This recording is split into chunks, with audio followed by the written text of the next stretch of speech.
My name is Marcus, inmate number 73,402, though most just called me Shank, a moniker I earned the hard way and wore like a shield.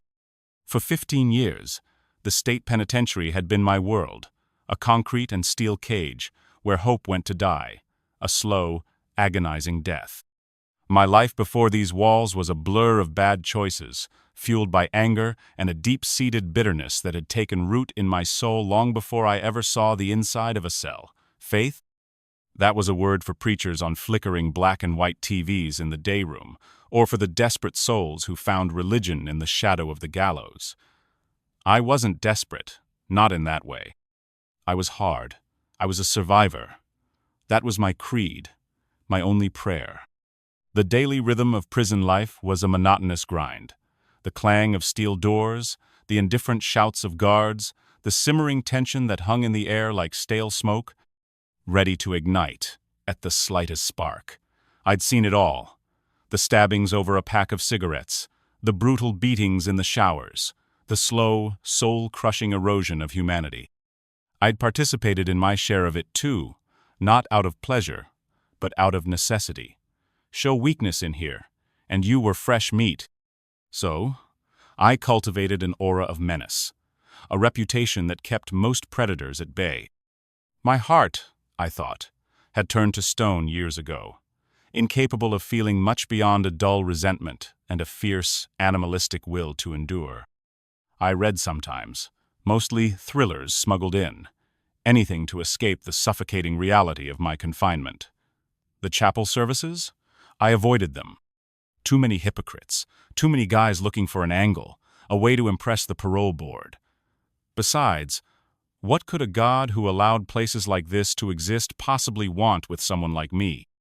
The questions, when they occasionally surfaced in the dead of night, when the snores and coughs of other inmates were the only sounds, were quickly suppressed.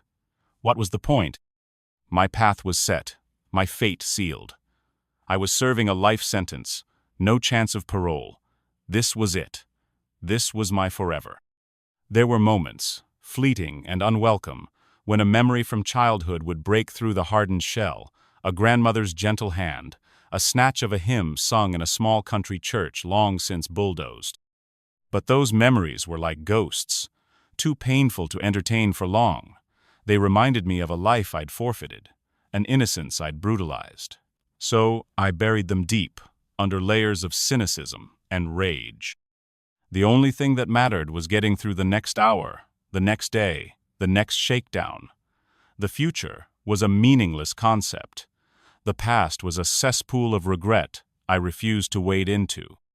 The present was a grim, relentless endurance test. I wasn't looking for salvation. I was just trying to survive the damnation I was already living. My cellmate, an old-timer named Pops, sometimes tried to talk to me about faith. He'd found it late in life, after decades inside. He'd read his tattered scripture book, his lips moving silently, a strange peace on his withered face. I'd usually just grunt or tell him to keep his fairy tales to himself. But sometimes I'd watch him, a flicker of something I couldn't name stirring in the deadened recesses of my heart. Annoyance? Envy? I didn't know. I just knew his peace was alien to me, a language I no longer understood, or perhaps never had. Little did I know, my monotonous, brutal existence was about to be shattered, not by a shiv in the yard or a riot in the cell block, but by an event so profound, so utterly beyond my comprehension, that it would force me to confront everything I thought I knew about life, death, and the very nature of reality itself. The stone I thought was my heart was about to be cracked wide open, and what lay inside, and what lay beyond, would change me forever, in ways I couldn't have even begun to imagine in that cold, unforgiving place. The air in C Block was always thick with the smell of unwashed bodies, industrial cleaner, and a faint, ever-present undercurrent of despair. That particular Tuesday started like any other. The jarring clang of the morning bell, the shuffle of feet to the chow hall, the tasteless slop they called breakfast. I went through the motions, my senses dulled by routine, my mind already fortifying itself against the indignities and potential threats of another day. Tensions had been running high for weeks. A shift in gang affiliations on the outside had rippled through the prison walls, creating an uneasy, volatile atmosphere. You could feel it in the mess hall, in the yard, in the way inmates looked at each other. A little too long, a little too hard. I kept to myself mostly, a lone wolf, by necessity and by nature, but even I wasn't immune to the shifting currents. I had enemies. Everyone did in a place like this. It was just a matter of when, not if, trouble would find you. That afternoon during rec yard, it found me. The sun beat down mercilessly on the concrete expanse, the heat radiating up in shimmering waves. I was doing pull-ups on the rusted bars, trying to burn off some of the restless energy that always simmered beneath my surface. I felt eyes on me, the kind of predatory gaze that raises the hairs on the back of your neck. I didn't turn immediately, didn't want to show I'd noticed. That was a sign of weakness. But I knew. When I finally dropped down, wiping sweat from my brow, they were there, 3 of them, from a rival clique, their faces set in grim, determined lines. I recognized the leader, a wiry, vicious bastard named Spider, known for his quick temper and his even quicker shiv. There were no words exchanged, no preliminaries. In the brutal etiquette of prison warfare, things happened fast. Spider lunged, something metallic glinting in his hand. I sidestepped, years of instinct kicking in, and landed a hard right to his jaw. The other 2 closed in. It was a blur of motion, grunts, the thud of fists on flesh, the sickening crack of bone. I fought with the desperation of a cornered animal, all training, all fear, all rage, funneled into a single point of survival. I managed to take one of them down, a knee to the groin, an elbow to the temple. But Spider was relentless. He came at me again, low and fast. I felt a searing, white-hot pain in my side, then another in my gut. It was like being simultaneously electrocuted and set on fire. The strength drained out of me with shocking speed. My legs buckled. I hit the scorching concrete, the impact jarring through my already battered frame. I could hear shouting, the distant shrill of a guard's whistle, but it all sounded far away, distorted, as if coming from the bottom of a well. I looked down. Blood, dark and copious, was blooming on my gray prison shirt, spreading like a grotesque flower. My vision started to tunnel. The faces of my attackers swam above me, their expressions a mixture of triumph and animalistic fury. Then they were gone, scattering like rats as the guards finally converged. I tried to breathe, but my lungs wouldn't cooperate. Each ragged gasp brought a fresh wave of agony. A guard knelt beside me, his face a mask of professional detachment, already speaking into his radio. Code red, inmate down, multiple stab wounds. His voice faded in and out. The pain was becoming distant. A strange coldness was seeping into my limbs, creeping up from my feet, my hands. It wasn't unpleasant, more like a gentle numbness. The harsh sunlight seemed to dim. The sounds of the yard receded further. I felt a peculiar lightness, as if I were slowly detaching from my own body. I thought of Pops, his quiet faith. Was this it? Was this the moment of reckoning? There was no dramatic life flashing before my eyes, just this overwhelming sense of fading, of letting go. I tried to cling to something, a memory, a thought, but everything was slipping away. The coldness reached my chest. My last sensation was a final, shuddering attempt to draw breath, and then nothing. A profound, absolute stillness descended. The pain, the fear, the suffocating reality of C-Block, it all vanished. I was untethered, adrift in a silent, featureless void. It was not blackness, not yet, but an absence of everything. And in that absence, I felt myself, Marcus, Inmate 73,402, ceasing to be. The precipice was reached, and I had fallen over. I was sure this was the end, the final, ignominious full stop to a life misspent. But the silence, the nothingness, didn't last. It was the strangest sensation, like waking from a dream you can't quite remember, yet knowing you've been somewhere else entirely, the pain was gone. The crushing weight on my chest, the fire in my side, all of it had vanished. I felt light, unbelievably light. And then I became aware. Not with my eyes, not with my ears, but with some other sense I didn't know I possessed. I was still in the rec yard, but not in it. I was above it, looking down. It was like watching a chaotic, poorly shot movie. I saw a circle of guards, their blue uniforms a stark contrast to the drab gray of the inmates being pushed back. In the center of the circle, a figure lay sprawled on the blood-stained concrete. It took me a moment, a disorienting, surreal moment, to realize that the figure was me, my body, lifeless.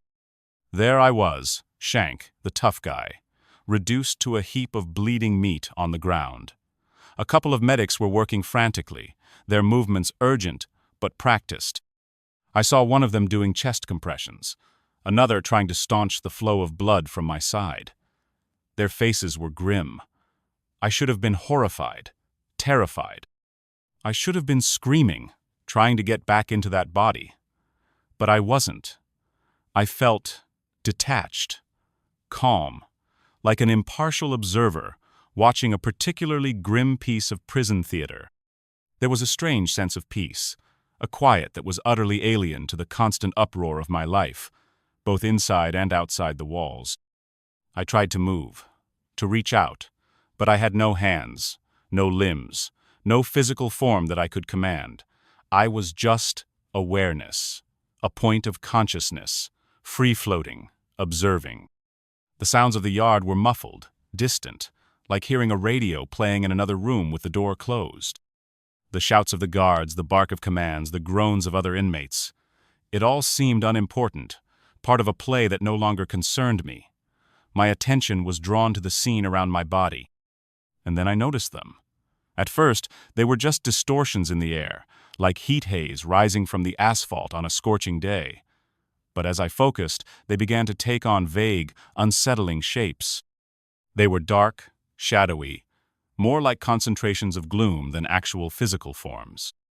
They seemed to emanate from the darkest corners of the yard, from the oppressive shadows under the guard towers, from the very despair that clung to the prison walls like mold. They were drawn to the scene of violence, to my bleeding, broken body, like flies to a carcass.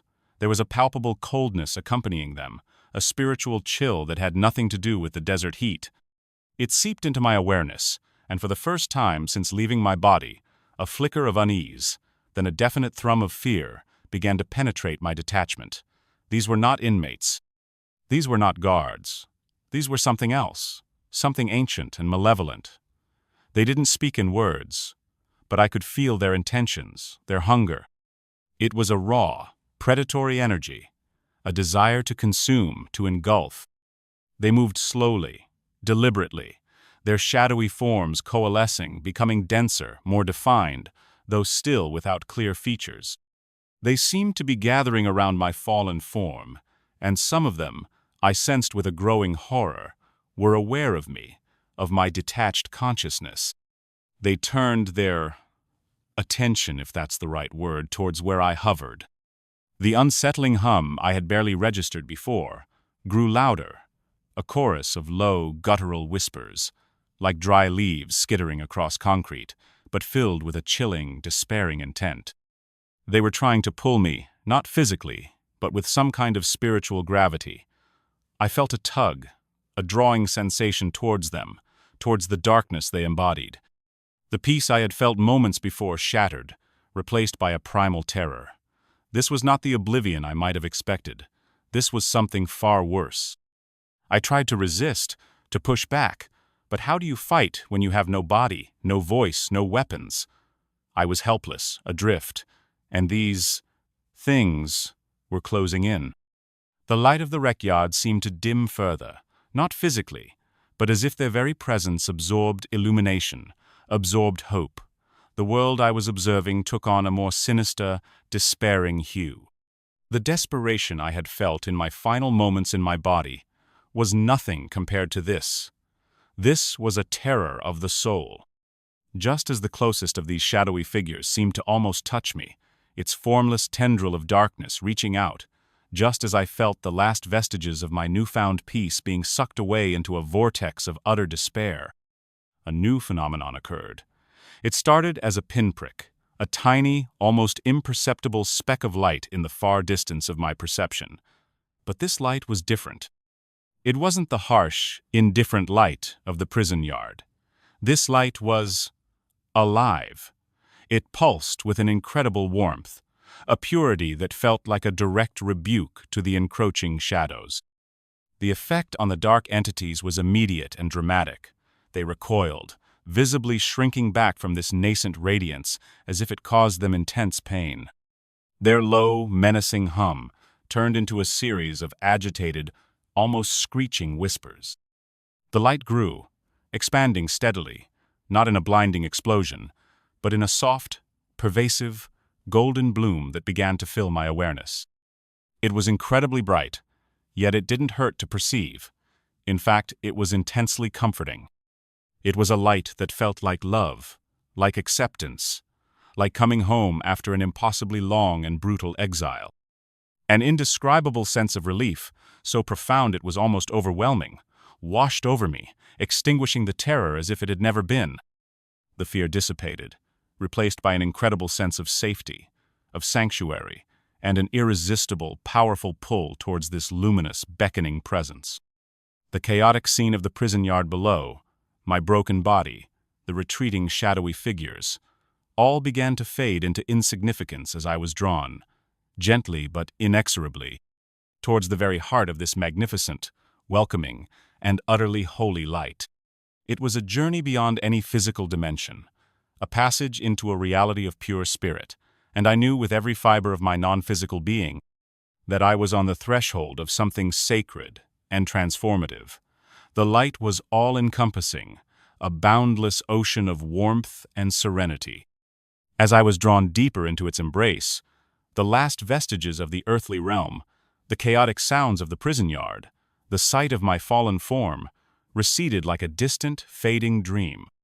There was no sense of physical travel, no perception of distance covered, only a continuous, blissful immersion into this radiant, living presence. It wasn't just a visual phenomenon, this light. I could feel it, as if the light itself was composed of pure, unconditional love, seeping into the very core of my being, healing ancient wounds I hadn't even known I carried, soothing fears I hadn't realized still lingered. The peace was absolute, a stillness so profound that it quieted every fear, every question, every lingering echo of the brutal turmoil I had left behind. It was a peace that surpassed all understanding, a peace that felt like the very essence of home. Within this incredible, pulsating luminosity, a distinct form began to coalesce, or rather, to emerge from the light as if he were its very source and its most perfect, radiant expression. It was a figure, recognizably human in shape, yet radiating a majesty and a gentle, irresistible power that transcended any human description or earthly comparison. His features were not sharp or easily defined, as if they were composed of the living light itself, yet they conveyed an intelligence, a wisdom, and a depth of compassion that were utterly overwhelming, breathtakingly beautiful. His eyes, if they could be called such, for they seemed to be pools of liquid light and infinite understanding, seemed to hold the wisdom of all ages, the history of every soul. As they met my awareness, I felt seen, truly, completely seen, not just my outward actions or my prison-hardened exterior, but the deepest, most hidden recesses of my soul, every thought, every motive, every scar.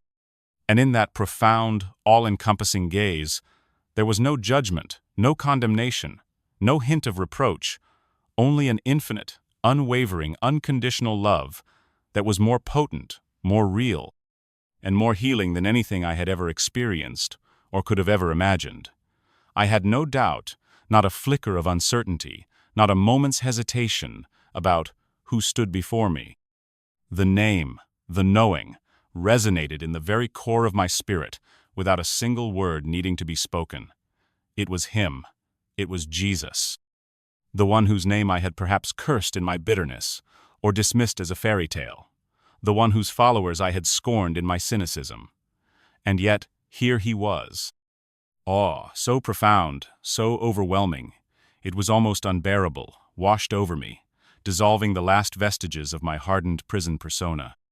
I felt an instinctive, irresistible urge to bow, to prostrate myself, not out of cowering fear, but out of an overwhelming sense of reverence, humility, and profound unworthiness, in the face of such ineffable purity, such boundless love, such divine majesty. Marcus. His voice was not a sound that vibrated through any physical air, for there was no air, no ears for me to hear with in the conventional earthly sense. It was a direct, instantaneous communication, a pure thought, a perfect knowing that bloomed like a sacred flower within the center of my consciousness, clearer, more resonant, more deeply understood than any spoken word could ever be. It was infinitely gentle, yet it carried an authority that was absolute, an authority born not of power, but of perfect love and truth.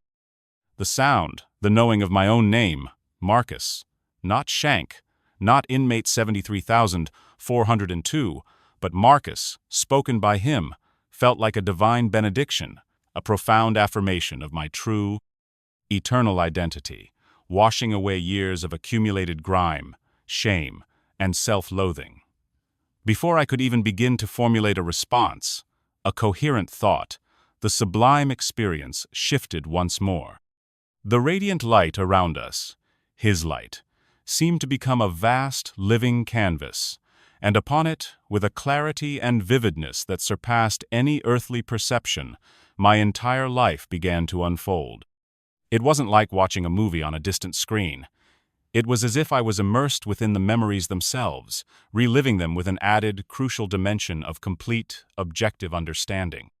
I was simultaneously the actor and the observer, seeing not only my own actions but also the intricate, often unseen web of my motivations, my deepest emotions, and the far-reaching consequences of every choice I had ever made.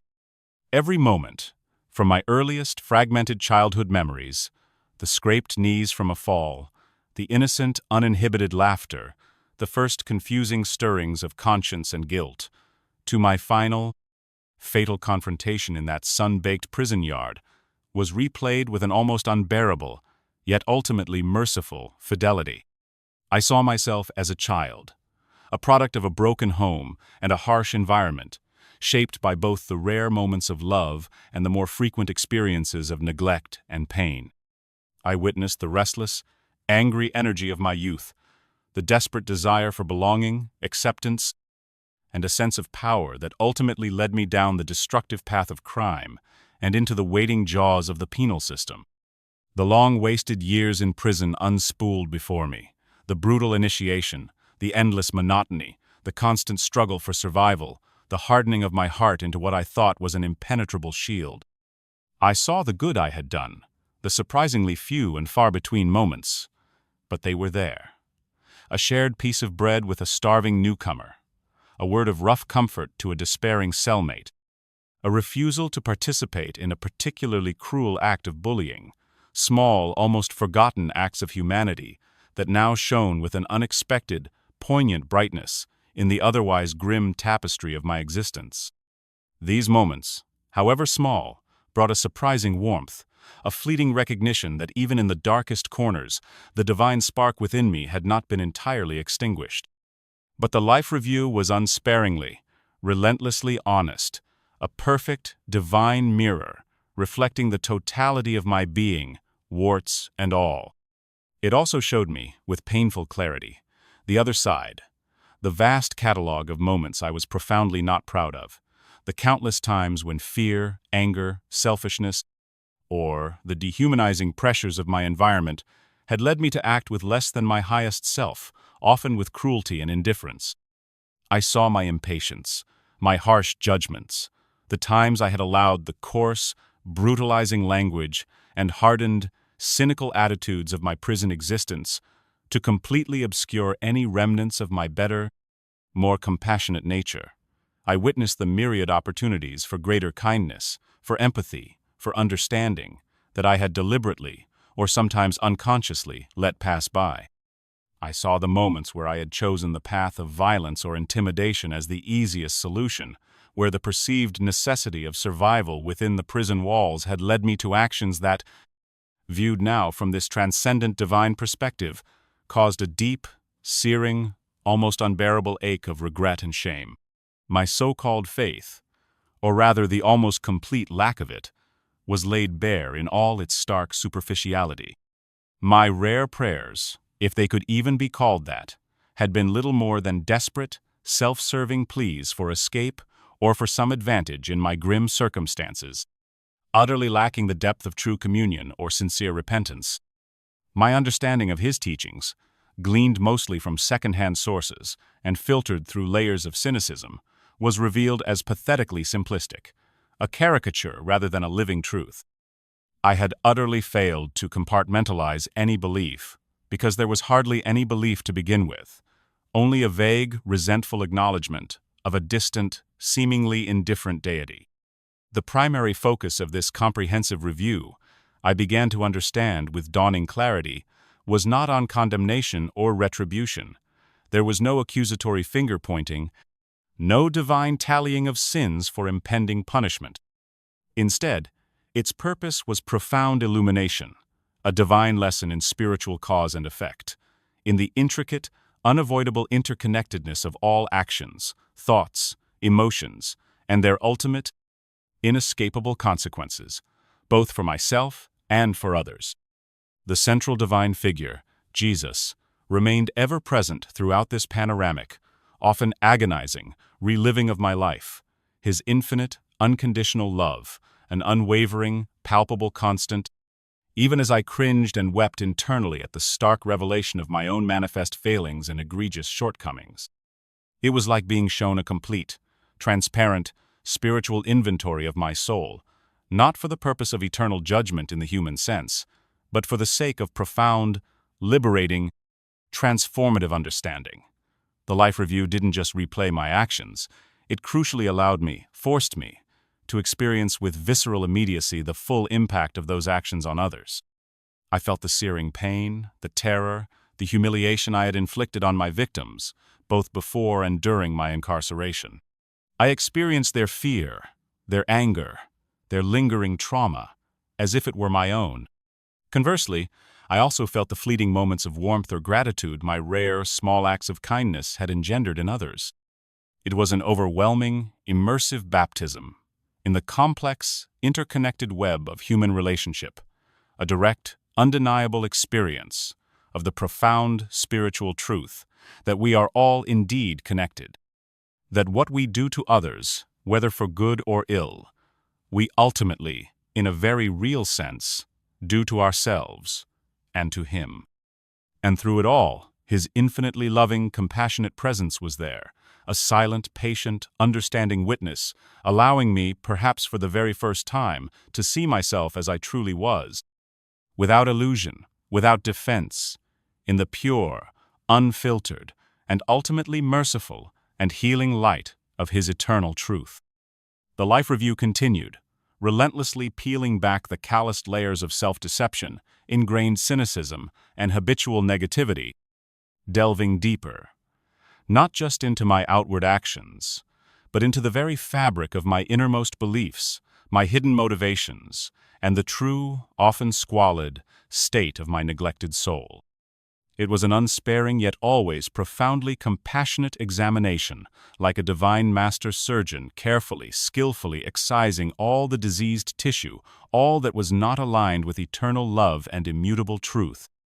I saw myself in countless moments of moral compromise, both large and small, times when the intense pressures of survival in a brutal world, both outside and inside prison, and the seductive whispers of my own ego and base desires, had led me to deliberately blur or even obliterate lines of decency and morality I once, perhaps dimly, recognized. These were not always acts of outright, premeditated evil in the grand sense, but often insidious instances of looking the other way when confronted with injustice, of choosing the expedient, self-serving path over the more difficult, righteous one, of allowing the brutalizing, dehumanizing environment of criminality and incarceration to systematically chip away at my core humanity, leaving behind a hardened, cynical shell. The review highlighted with painful precision my interactions with those society had labeled the enemy, law enforcement, rival criminals, even ordinary citizens who had been unfortunate enough to cross my path. I saw their faces now, not as the abstract, depersonalized obstacles or targets they had often been in my mind, but as unique, individual souls, each with their own stories, their own pains, their own inherent worth, caught in the same tragic, confusing machinery of human conflict and suffering as I was, driven by their own complex webs of beliefs, fears, loyalties, hopes, and indoctrination. From this new, elevated, divine vantage point, the stark, simplistic us versus them mentality that had been so necessary for my psychological survival on the streets and within the prison walls dissolved completely, replaced by a profound, sorrowful, and deeply humbling understanding of our shared human fallibility, our common vulnerability, and the tragic, unnecessary waste of divine human potential inherent in all forms of conflict, violence, and retribution.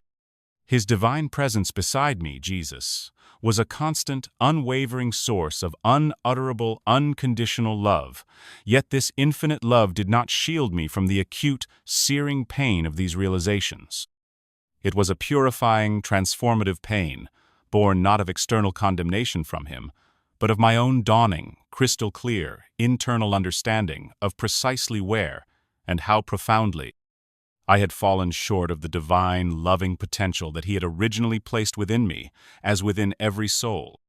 He was meticulously showing me the unvarnished, unadorned truth of my own heart, revealing all the hidden, festering places where fear had cleverly masqueraded as necessary prudence, where arrogant pride had audaciously presented itself as strength or duty, or where a deliberately hardened, cynical spirit had systematically eclipsed my innate, God-given capacity for greater love, empathy, and genuine compassion. Then, the focus of the life review shifted subtly, yet significantly to my almost non-existent spiritual life, or more accurately, the profound, desolate emptiness where a spiritual life should have been. I saw the countless squandered missed opportunities for deeper connection with him, for genuine spiritual seeking, for moments of quiet reflection or sincere prayer. My rare, almost accidental prayers, as I had begun to realize with a growing sense of dismay and shame, had been little more than perfunctory, self-serving, desperate pleas for divine intervention in moments of dire physical threat or personal crisis, rather than any heartfelt yearning for his holy presence, his divine wisdom, or his loving guidance in the everyday conduct of my troubled life.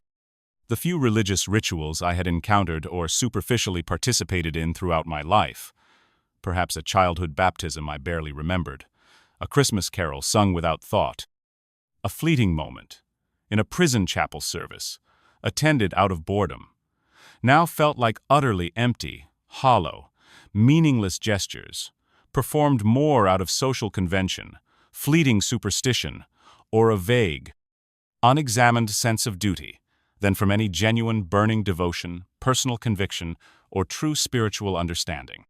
The central divine figure, Jesus, then began to impart specific, crucial revelations, not through complex theological pronouncements or didactic lectures, but through a direct, instantaneous infusion of pure understanding that effortlessly bypassed my limited, conditioned human intellect and resonated with absolute clarity and authority deep within the core of my awakened soul. He showed me with luminous certainty the true, essential nature of saving faith, not as a mere intellectual assent to a set of ancient doctrines, nor as a blind, tribal affiliation with a particular religious institution or denomination, but as a living, breathing, dynamic, moment-to-moment personal relationship with him, a continuous, conscious, willing turning of the entire heart, mind, and soul towards the infinite ocean of divine love, eternal truth, and boundless compassion that he embodied. He revealed with crystal clarity leaving no room for doubt or misinterpretation, that his primary, ultimate concern was not with my lengthy criminal record, my societal status as an outcast, my lack of religious observance, or even my adherence, or lack thereof, to any specific religious code, but solely, entirely, with the fundamental, present-moment condition of my soul, specifically, with the quantum of genuine, selfless love I had managed to cultivate, nurture, and authentically share with others during my otherwise misspent and largely barren earthly sojourn. Marcus. His divine communication was infinitely gentle in its tone, yet it carried an undeniable and profoundly transformative spiritual weight that shook me to my foundations. The life of crime you led, the prison walls that confined your body, these were the specific, challenging, and ultimately self-chosen circumstances and trials of your earthly existence. They provided the stark, often brutal context for the myriad choices your soul made. But understand this, my son, the true eternal battle, the one that truly, ultimately matters for your soul's destiny, was always being waged not in the streets or in the prison yard, but deep within the sacred hidden chambers of your own heart. It was, and always is, the constant, moment-to-moment choice between expressing love or succumbing to fear, between practicing compassion or indulging in indifference, between actively, consciously seeking my divine light, or passively, habitually dwelling in the obscuring, distorting shadows of limited human understanding, self-centered ego, and spiritual ignorance. Visions then began to unfold with breathtaking, luminous clarity, vividly illustrating these profound spiritual truths. I saw souls who had lived outwardly simple, even obscure and impoverished lives according to worldly standards, individuals who had been utterly unrecognized and uncelebrated by the powers and institutions of the world. Yet in this spiritual realm, they radiated a brilliant, dazzling inner light, a palpable aura of sanctity, because their hearts were genuinely overflowing with pure, selfless love, authentic humility, and unwavering, active compassion for all beings. Conversely, and with equally shocking clarity, I saw other souls who had held positions of great earthly power, immense wealth, widespread influence, and even high, respected religious authority, individuals who were outwardly admired, feared, or revered by many, yet their spiritual forms in this realm of truth appeared tragically dim, constricted, shrunken, and heavily burdened by the accumulated weight of unacknowledged pride, pervasive spiritual arrogance, deep-seated hypocrisy, and a profound, tragic lack of genuine, heartfelt compassion for their fellow human beings, especially the poor, the marginalized, and the suffering. It was a radical, stunning, and complete reordering of my entire lifelong understanding of true worth, intrinsic value, and ultimate spiritual importance. The deeply ingrained worldly values I had unconsciously absorbed and often ruthlessly pursued, physical toughness, street credibility, dominance over others, acquisition of material possessions, even the perverse status hierarchy within the prison system, all seemed to fade into utter, pathetic insignificance when compared to the simple, luminous, eternal truth and immeasurable spiritual power of a genuinely loving, truly humble, and actively compassionate heart. He showed me then, with an unequivocal, soul-shattering certainty, that every single human soul, without any exception whatsoever, was infinitely, uniquely precious to him, beloved beyond human comprehension, regardless of their race, their nationality, their religious beliefs or lack thereof, their social standing, their past mistakes, or the side they had found themselves on in the tragic, ephemeral, and ultimately illusory conflicts and divisions of earth. This particular revelation, the unconditional, universal love of the divine for all souls, including my own wretched self, was perhaps the most staggering, the most deeply challenging, and the most profoundly healing insight for me, Marcus, the career criminal, the hardened inmate, a man who had been trained by life to see the world in stark, unforgiving terms of predators and prey, of us versus them, of the strong versus the weak. The core divine teaching of loving one's enemies, of forgiving those who trespass against us, a concept which had always seemed to me like an utterly impossible, naively idealistic, and laughably impractical notion in the brutal dog-eat-dog calculus of the criminal underworld and the prison yard, suddenly resonated with a profound, undeniable, irresistible spiritual logic. It wasn't about condoning harmful actions, he clarified with loving precision, nor was it about ignoring the need for justice or the protection of the innocent.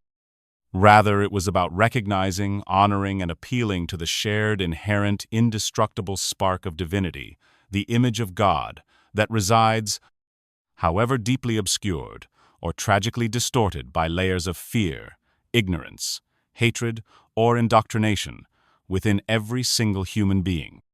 The Life Review, I understood then with a clarity that brought both tears of sorrow for my past and tears of immense gratitude for this present mercy, wasn't a judgment in the punitive, condemnatory human sense of the word at all.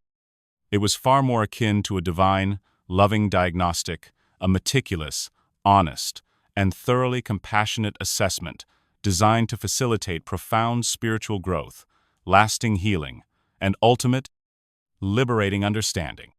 The overwhelming, almost unbearable regret I felt for my misspent life was not imposed upon me by him as a punishment. It arose spontaneously, organically, from my own newfound, piercing clarity, from vividly seeing the vast, tragic chasm between what I had been in my earthly ignorance and spiritual blindness, and what I could have been, what I was always meant to be, had I only lived in closer, more conscious alignment with His infinite, ever-present love and divine wisdom.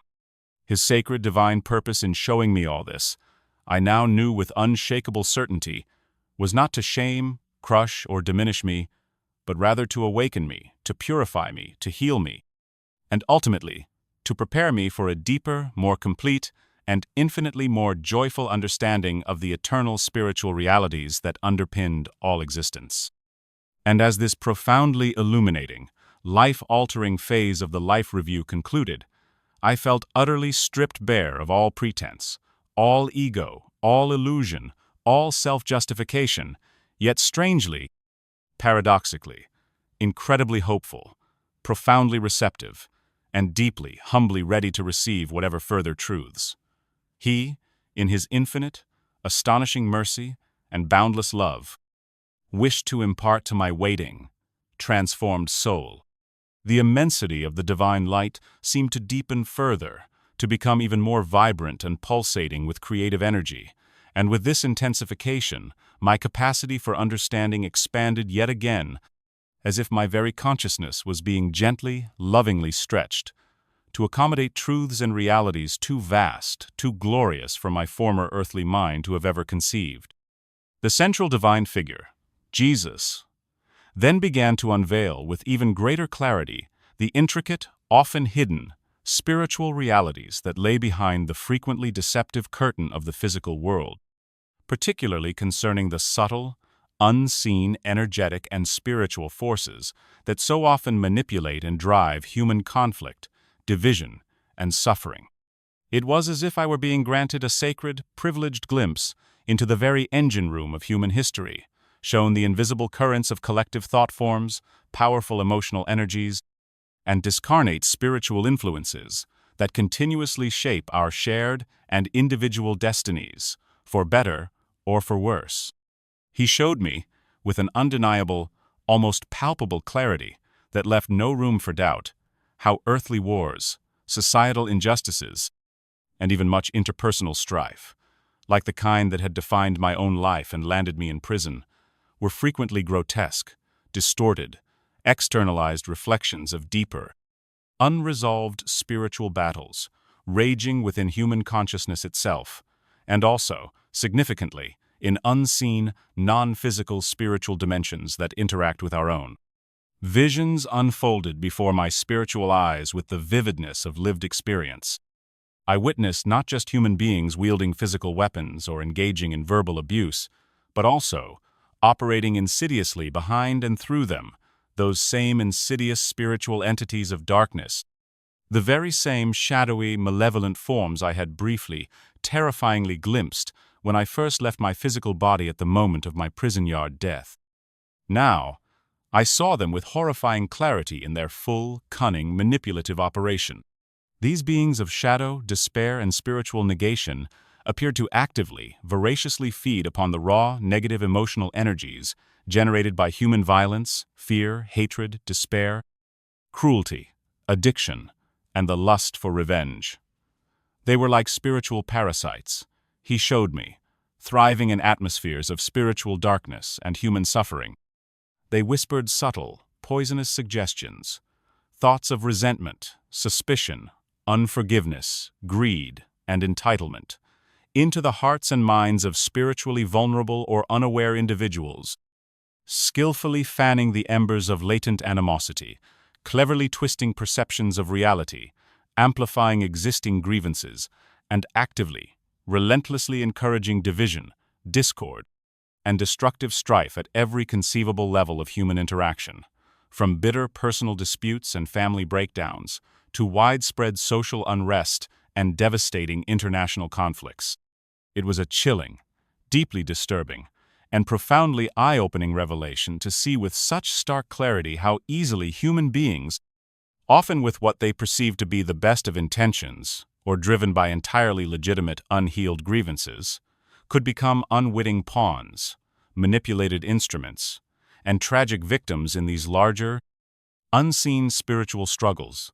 Their natural human anger, their fears, and their righteous prejudices skillfully and cynically amplified and exploited by these discarnate forces beyond their ordinary comprehension or awareness. The pervasive conflicts, the heartbreaking suffering, the rampant injustices you witness and have so painfully participated in on earth, Marcus, his divine communication was imbued with a profound, palpable, divine sorrow that pierced my newly awakened soul to its core, are almost invariably, at their deepest root, born from a collective and individual turning away from divine love, from the eternal, life-giving source of all being and all good. When human hearts are willfully or ignorantly closed to me, when they stubbornly prioritize the fleeting demands of the ego, its fears, its pride, its insatiable desires, its tribal loyalties, above the eternal call of universal love, selfless compassion, and spiritual unity, they become tragically, dangerously susceptible to the subtle, deceptive, and ultimately destructive whispers of darkness. These insidious forces may falsely promise power, fleeting pleasure, vindication for perceived wrongs, or offer simplistic, divisive solutions to complex human problems, but their paths, without exception, lead only to ever-increasing suffering, deeper and more painful separation from me and from one another, and further, tragic entanglement in the relentless, self-perpetuating cycles of violence, retribution, and spiritual despair. He then allowed me to feel, just for a moment, a mere fraction of the immense, divine pain that this pervasive spiritual blindness and its resultant global conflicts caused him, the very heart of love. It wasn't an angry, vengeful pain of a slighted, judgmental deity, as some earthly religions portrayed. Instead, it was the deep, aching, boundless grief of an infinitely loving, tender-hearted parent watching their precious, beloved children, in their profound ignorance, fear, and spiritual confusion, inflict terrible, unnecessary wounds upon themselves and upon each other, generation after generation. His divine love, I understood, with overwhelming, soul-shattering certainty, was so vast, so unconditional, so all-encompassing, that it tenderly embraced all beings, even those who, in their spiritual darkness, perpetrated the most heinous acts of cruelty and violence. His deepest, most fervent desire, his constant, unwavering divine intention, was for all souls, without exception, to eventually awaken from their spiritual slumber to sincerely repent of their miscreations, and to freely, joyfully return to the harmonious path of divine love, lasting peace, and blissful reconciliation with Him, with each other, and with their own true divine selves. This profound vision of a universally loving, infinitely merciful, and entirely nonpartisan divine being was a radical, explosive, and ultimately liberating departure from the often tribal, nationalistic, judgmental, or sectarian images of a deity who might take sides in human wars, or who demanded adherence to specific, exclusive doctrines, concepts that had perhaps lurked, unexamined and unchallenged, in the dark recesses of my own criminally conditioned and prison-hardened mind, providing a subtle, insidious justification for my past actions and my cynical worldview. He revealed with luminous clarity that true, enduring spiritual strength was not to be found in the fleeting, illusory capacity to dominate others, to conquer territory, or to destroy perceived enemies. Rather, it was to be found in the infinitely greater, divinely sourced courage required to love unconditionally in the face of hatred, to forgive 70 times 7 even the most grievous of wrongs, and to actively, tirelessly build bridges of genuine understanding, heartfelt empathy, and compassionate reconciliation, even and especially in the face of profound animosity, deep-seated betrayal, or violent aggression. He then showed me countless inspiring, luminous acts of incredible spiritual bravery and selfless love from across the vast sweep of human history, and occurring even now in the darkest corners of the world. Humble, often unknown individuals who, in the very midst of the raging infernos of war, entrenched injustice, and pervasive tides of collective hatred, had consciously, courageously chosen the path of active compassion over passive cruelty, who had risked their own earthly lives, their reputations, their comfort, to save or shelter a perceived enemy, to speak truth to power, to minister to the suffering, or to steadfastly refuse to succumb to the seductive, poisonous, and overwhelmingly powerful allure of the collective cycle of vengeance and retribution. These luminous, Christ-like acts of selfless, sacrificial love, often unseen, unrecorded, and uncelebrated by the biased annals of worldly history, shone in this spiritual realm like brilliant, defiant, inextinguishable stars in the deepest night sky, actively pushing back the encroaching spiritual darkness, holding open a sacred space for divine grace, miraculous healing, and profound reconciliation to enter and transform the wounded world. The very concept of an enemy, which had been so central, so fundamental, so defining to my entire former life and brutal worldview, was being completely, irrevocably, and mercifully dismantled before my spiritual eyes. He wasn't suggesting, I understood, a naive, idealistic, impractical pacifism that foolishly ignored the harsh, undeniable realities of human aggression, the existence of genuine evil, or the legitimate, often painful, need for the protection of the innocent and vulnerable in a deeply fallen and often dangerous world. Rather, he was revealing a higher, more encompassing, eternal truth, that at the deepest, most fundamental soul level, all beings are profoundly, inextricably interconnected, integral, beloved parts of a single, vast, divine tapestry of life. Therefore, any act of violence, any intentional harm, any form of exploitation or dehumanization inflicted upon another sentient being is ultimately, inescapably, a form of grievous self-harm, a deep wound upon one's own immortal soul, and a tragic desecration of the sacred, divine fabric of unity that lovingly, eternally binds all creation together in his heart. He then showed me, with breathtaking beauty, how sincere, heartfelt prayers, particularly those prayers genuinely offered from a place of pure, selfless love and deep, empathetic compassion, especially powerful when directed towards those traditionally considered enemies, or those who have personally caused us significant harm or suffering, created powerful, tangible, transformative ripples of pure light and healing spiritual energy throughout all the spiritual realms, significantly strengthening the ever-present forces of divine light, hope, and peace, and subtly, mysteriously influencing hardened human hearts and clouded minds towards paths of forgiveness, understanding, and eventual reconciliation. It was a profound and urgent call to a completely different kind of warfare, an ongoing spiritual struggle to be fought not with carnal weapons of bullets, bombs, and bloodshed, which only beget more of the same, but with the invincible, divinely empowered spiritual weapons of unconditional love, radical forgiveness, unwavering faith in His goodness, and an unshakable, daily commitment to embodying the highest spiritual principles of unity, service, and active compassion towards all.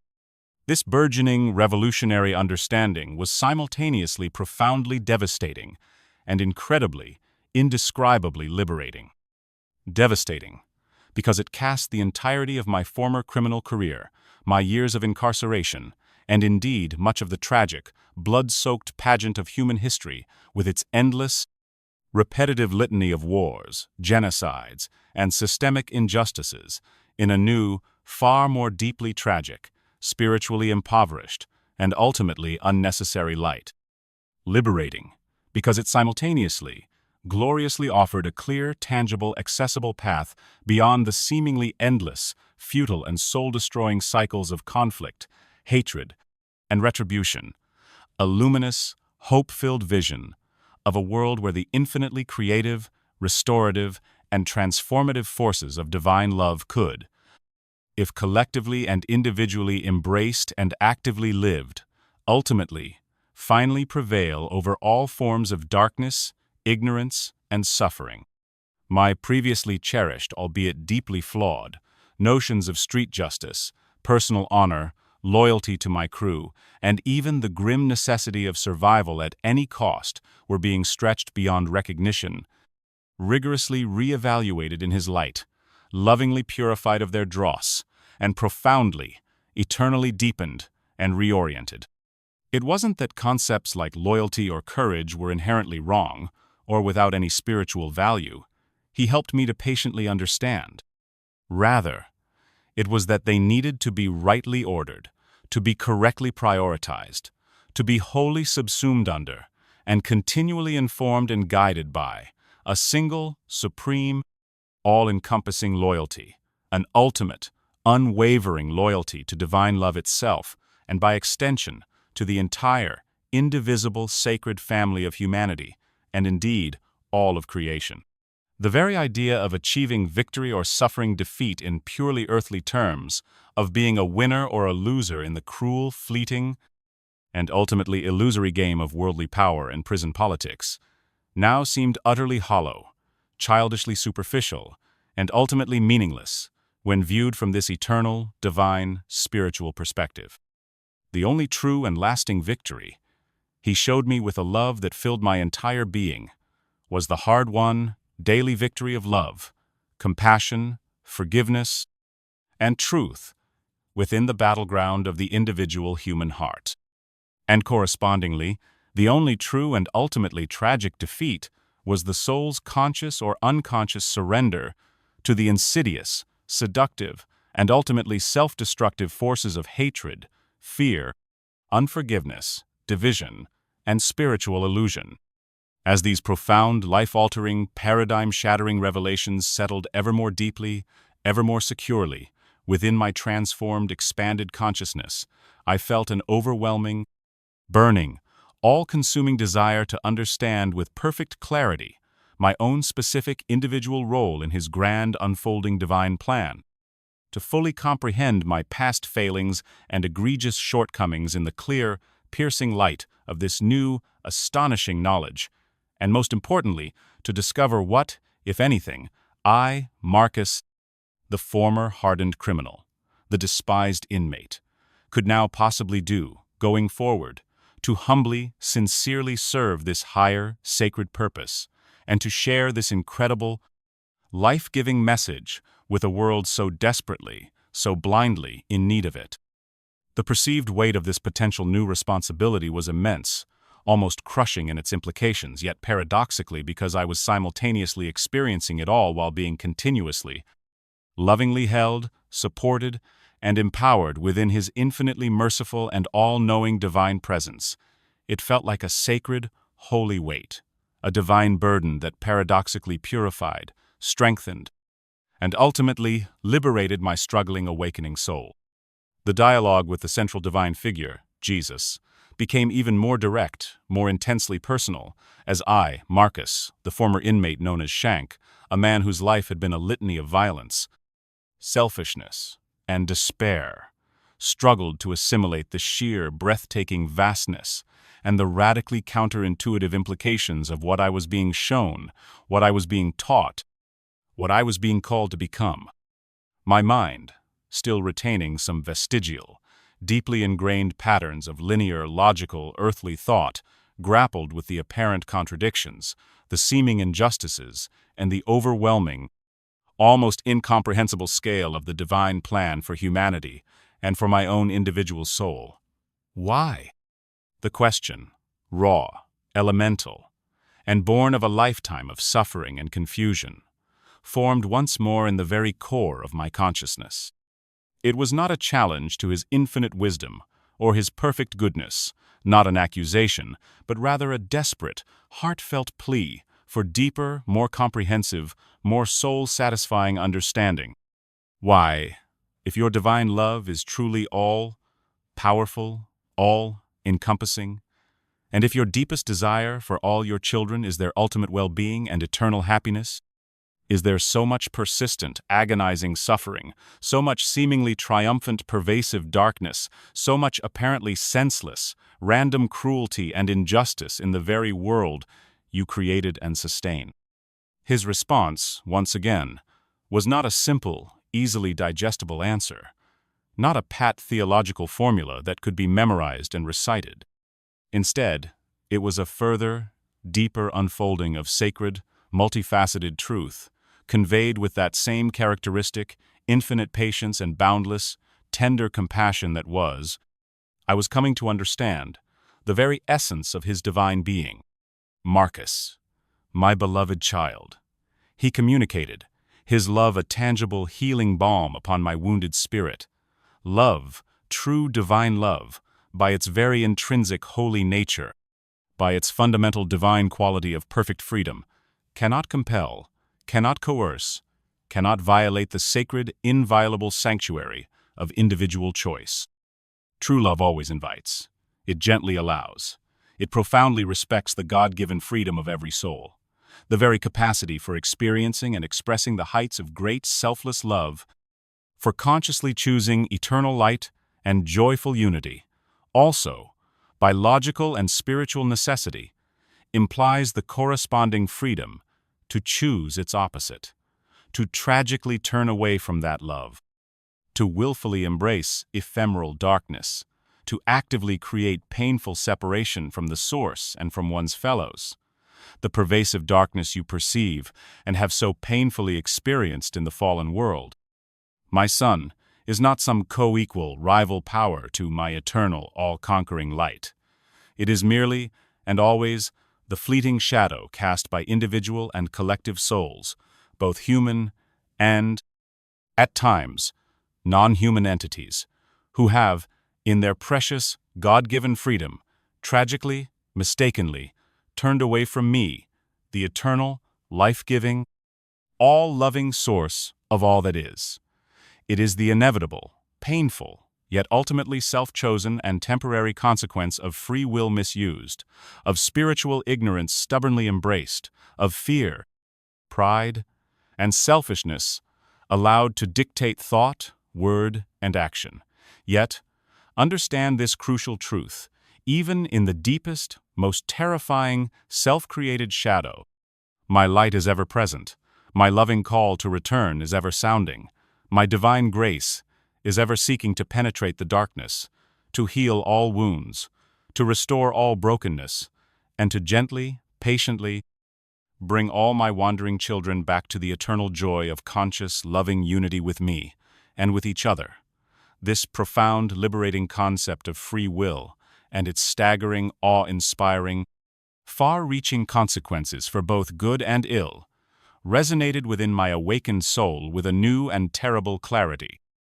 I had seen men make choices, even within the severely constrained environment of a maximum security prison, choices for incredible, unexpected acts of kindness and selfless sacrifice, and also, far more frequently, choices for shocking cruelty, base self-preservation at any cost, and the perpetuation of cycles of violence. Now, I was being shown that very same fundamental principle of choice, of individual moral agency and spiritual accountability, magnified to a cosmic, universal scale, with truly eternal, soul-shaping ramifications. And what of us, the outcasts, the criminals, the ones society has condemned and locked away? I asked, the words criminal and inmate, now feeling strangely inadequate, almost irrelevant, to describe the true, eternal spiritual identity he was revealing to me, yet still tinged with the deep, residual sorrow and shame of my earthly life. Those of us who have lived lives of violence, of selfishness, of causing immense pain to others, who have broken not only human laws but, as I now see, your divine laws of love and compassion? Is there truly hope for souls like mine? Can such deep stains ever be cleansed, such grievous wrongs ever be made right? The heart, Marcus, always. Only the heart is what I truly see, what I truly desire. He communicated with an intensity that conveyed its supreme, ultimate importance, far beyond any outward appearances or societal labels. The outward actions, even a lifetime of terrible, destructive ones, such as you have lived, if they are followed by genuine, heartfelt repentance, which is not mere guilt or self-pity, but a sincere, deep turning of the entire being, away from past error, and towards me and my ways of love. Such actions, when truly repented, can indeed be forgiven, can indeed be cleansed, can indeed be healed by my infinite, astonishing grace.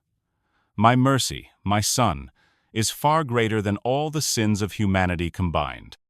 An action, even a seemingly righteous one, if committed from a heart filled with pride, hypocrisy, or self-serving motives, is of little true spiritual value in my sight. Conversely, an act of genuine kindness, a flicker of true compassion, a moment of sincere remorse, even from a soul deeply mired in darkness and sin, like a single candle lit in a vast, dark cavern, shines brightly before me and opens a pathway for my grace to enter.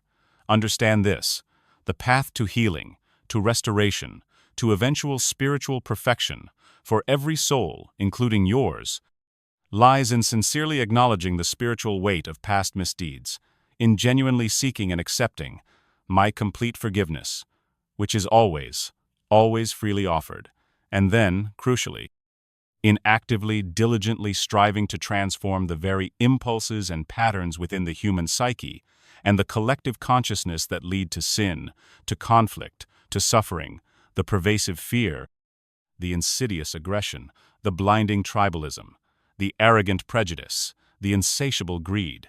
This profound, lifelong transformation must begin within the sacred space of your own individual heart, Marcus, and then, as you are healed and strengthened by my love, it will naturally, inevitably, radiate outwards, touching and helping to heal the wounded world around you. He then imparted, with a divine clarity and an undeniable, loving urgency that seared itself permanently into the very essence of my eternal being, the core of the sacred message he wished for me to understand with every fiber of my being, and which he was now, astonishingly, commissioning me, Marcus, the redeemed inmate, in my own flawed, imperfect, yet now willing way, to carry back and share with a world so desperately, so blindly, so tragically in need of its healing truth. It was a message of radical, all-inclusive, unconditional, divine love, a love that joyfully, effortlessly transcended all artificially constructed earthly divisions of nation, race, religion, gender, social class, political ideology, or any other deceptive category that humans so readily, so foolishly use to separate themselves from one another and from Him. It was a clarion, divine call for all humanity to awaken from its long, painful slumber of spiritual ignorance and egoic separation, to consciously recognize and joyfully celebrate its profound, unbreakable, spiritual interconnectedness with all life, and to tenderly honor and diligently cherish the sacred, indestructible, divine spark, the very image of God that resides, often hidden, but always present, within every single individual human soul, without any exception, even, and perhaps especially, within those souls deemed by the world to be enemies, outcasts, sinners, or other, the greatest, most fundamental, most liberating law of all existence, the one eternal principle upon which all other spiritual laws and truths depend for their meaning and efficacy. He emphasized His divine, radiant essence glowing with an even greater, more brilliant, more loving intensity that filled all of my awareness with indescribable bliss, is to love me, the infinite, loving source of all being, with all your awakened heart, with all your consecrated soul, with all your illumined mind, and with all your divinely empowered strength. And, flowing naturally, inextricably, joyfully from that primary act of supreme love, to actively, compassionately, unconditionally love your neighbor, meaning every single fellow sentient being you encounter, as you truly, deeply, divinely love your own eternal self, your own sacred essence which is one with mine. And understand this with all your being, Marcus. Your neighbor is everyone. There are absolutely no exceptions in my infinite, impartial, unconditional love, and therefore there must be, none in yours if you sincerely wish to truly walk in my divine way and become a genuine, effective instrument of my transforming peace and my healing grace in the suffering world.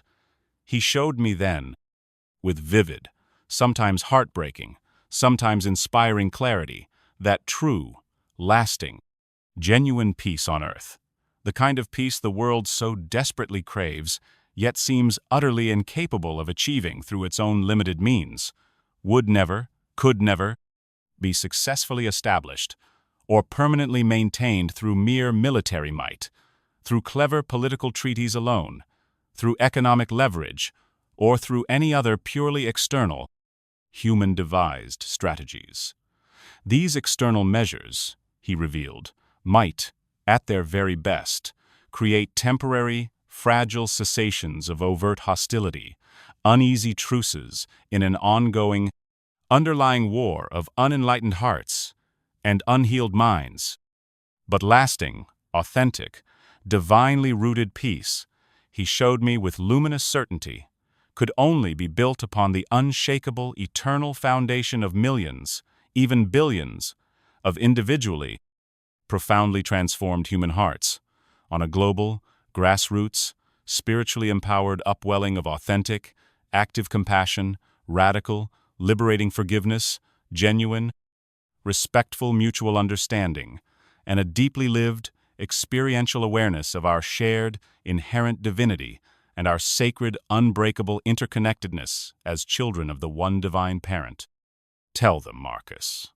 His divine, loving directive was infinitely gentle in its tone, yet it was simultaneously imbued with an undeniable, urgent, spiritual imperative that resonated through every particle of my being.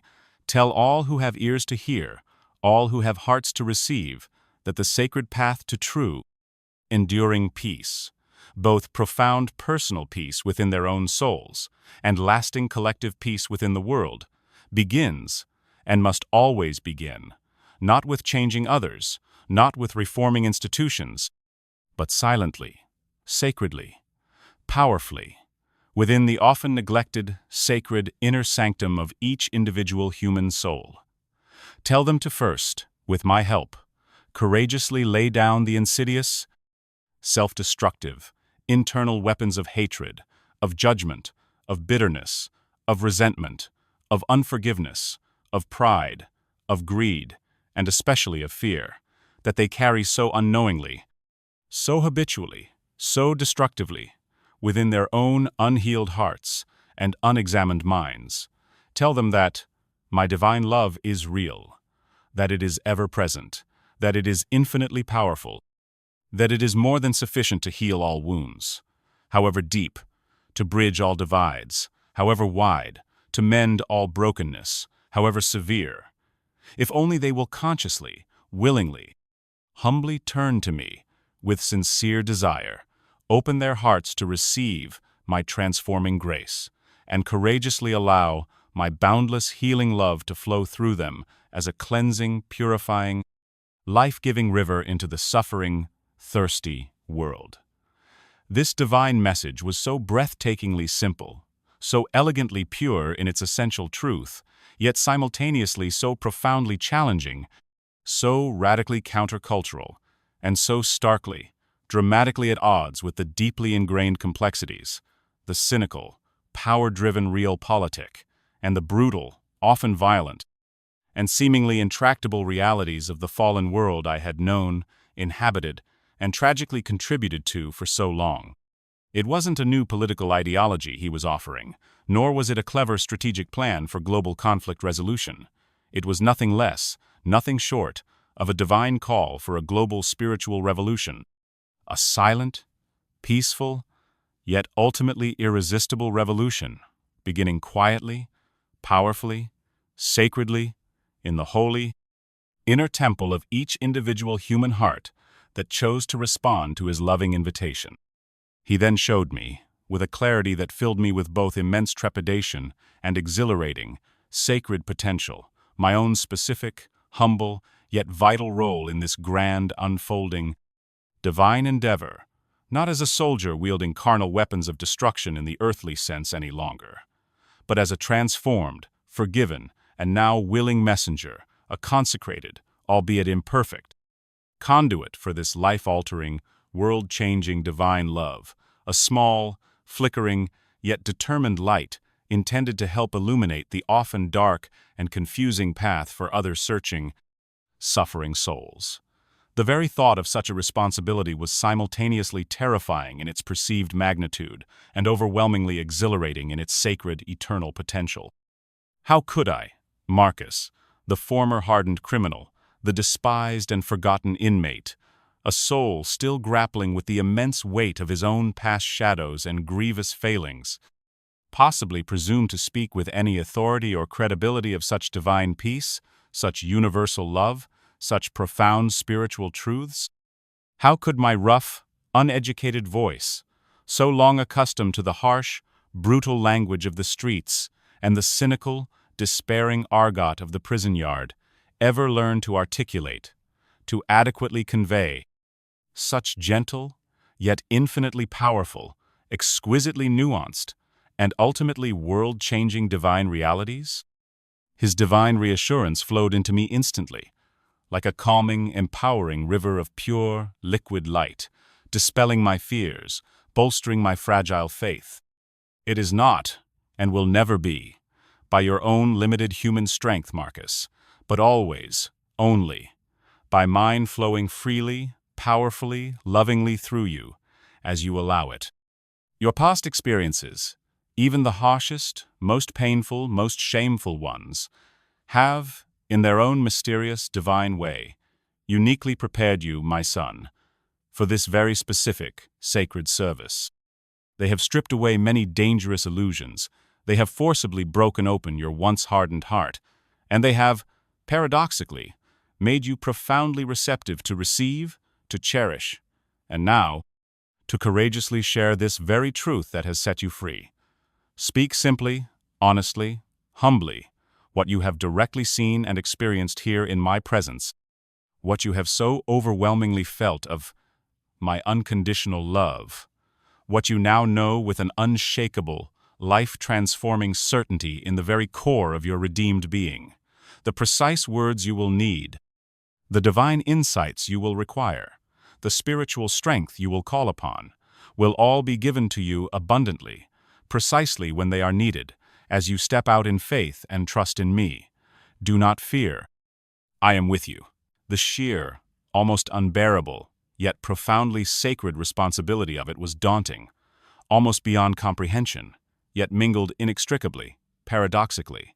With it was an incredible, burgeoning, exhilarating sense of true eternal purpose, a purpose far greater, far more meaningful, far more deeply aligned with the eternal longings of my awakened soul than any fleeting, worldly ambition or selfish desire I had ever known, pursued, or imagined before. This, I knew with every fiber of my being, was not just another mission, another task to be completed. It was a holy, life-altering, eternal trust, a sacred covenant offered to me by love itself.